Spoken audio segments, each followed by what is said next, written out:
watch the welterweights meet up. I didn't want them to fight. I really like both of those guys. Like, you know, Errol. Had a chance to hang around Terrence. And both guys, class act. Both. Speak on it. I don't really want to speak on that fight because I don't want to take nothing away from Terrence Crawford or Errol Spence. So your fighter said, I'm with PBC, I'm with Al Heyman, but I'm not with Floyd Mayweather. And I'm not talking about Errol. I'm just talking about in general. And I need every fighter to know this. If you're with PBC, you're with Floyd Mayweather, period. Okay? Period. You cannot bring up Al Heyman's name without bringing up Floyd Mayweather's name. We're one. With that being said, I want the best for Errol Spence.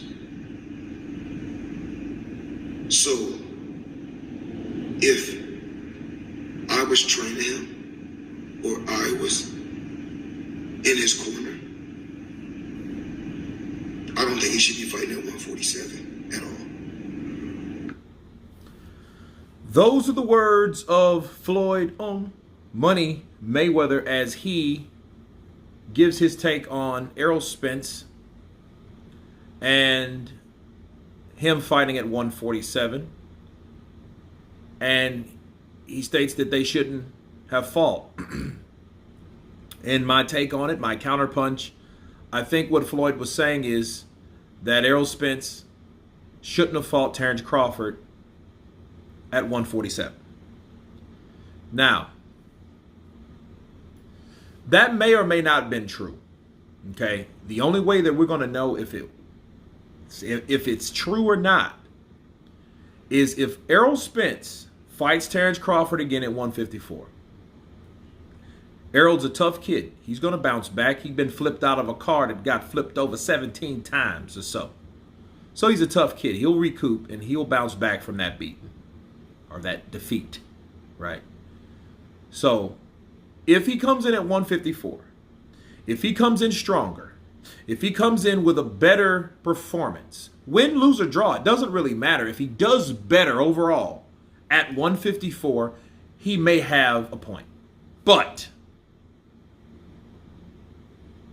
there's no excuses for Errol Spence fighting at 147 because Errol Spence is a grown damn man. He has children. He runs his household as far as I know. He makes his own decisions as far as I know, or he started to. That's why Terrence Crawford's fight happened, because of him, right? So he makes his own decisions.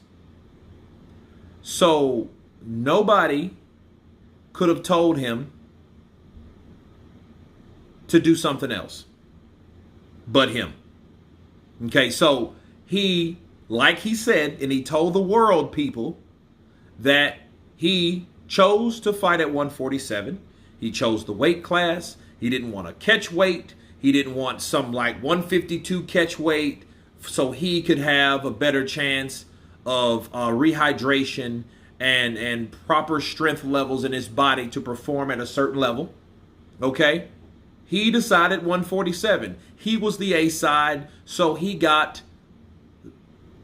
the perk of the best of the perks in the concessions. He got it. So there's no ifs, ands, and buts about it. It doesn't matter if he was with Al Heyman, PBC, Showtime, Floyd, Money Mayweather. It did not matter. Okay?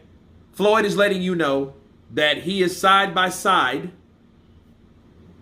with Al Heyman. Since he is side by side with Al Heyman, he's letting you know that Errol Spence decided that. But what Floyd is doing, okay, now I want to talk about this for a second.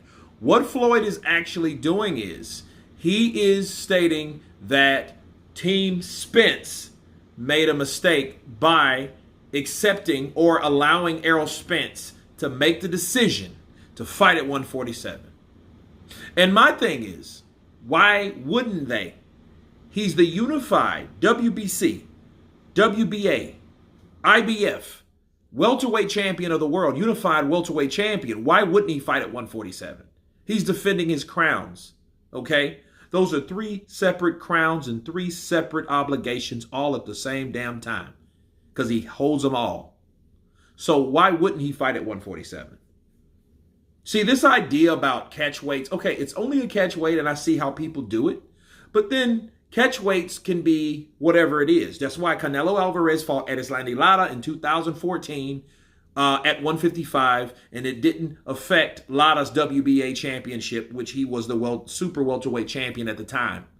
Okay, he didn't lose his strap because they didn't fight for the belt because it was a catch weight.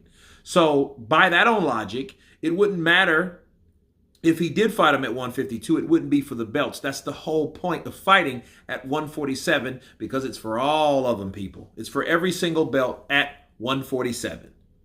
That would be the undisputed welterweight champion of the world, the winner of that, which is, we know now, Terrence Crawford. Okay?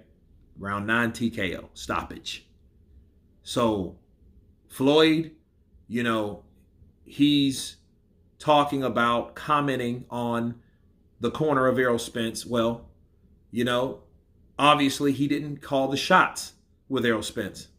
Obviously, if Al Haymon had that much pull and he's parallel to Al Haymon like Jesus Christ and God, okay, Almighty, well, he didn't call those shots and they're saying that he made a mistake. That's what he's saying. Nothing more, nothing less. But that's what happens when you make those mistakes. That's what happens when you do take chances. That's what happens when you dare to be great. You take those chances. You don't allow other outside entities or securities or people that are concerned because they're worried about your performance fighting someone at a weight class. Okay? You don't take those type of safety guards. Right? Or safeguard, so to speak. You chance it. And that's what Errol Spence did. So there you go.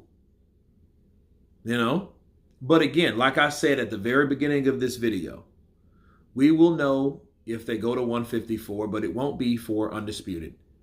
Okay? You can't fight anyone at 154 in another weight class, and it will be for the undisputed belts. He's not going to get those belts back. He just needs to move on. Cut his losses. He lost at welterweight. He lost his 3 straps.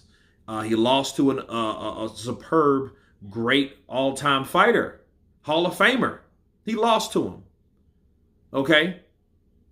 But obviously, him saying, and it was some sympathy in there too, because he did state he likes both guys. You know what I'm saying? But see, those guys have to fight each other at some point. It had to happen. Floyd Mayweather was cool with Zab Judah, but they had to fight at some point because they were just 2 good fighters. 2 of the best fighters have to fight each other at some point. Okay, that's it. And it came down to the wire, and these guys, eventually fought each other. And you still have to take your hats off to Errol Spence because obviously, if it was up to Floyd, Money Mayweather, this fight wouldn't have happened. That's what it tells me. You guys tell me what you think of Floyd's comment about Errol, the true Spence, and Terrence Crawford. Of course, please subscribe. And you guys been Counterpunch. Peace!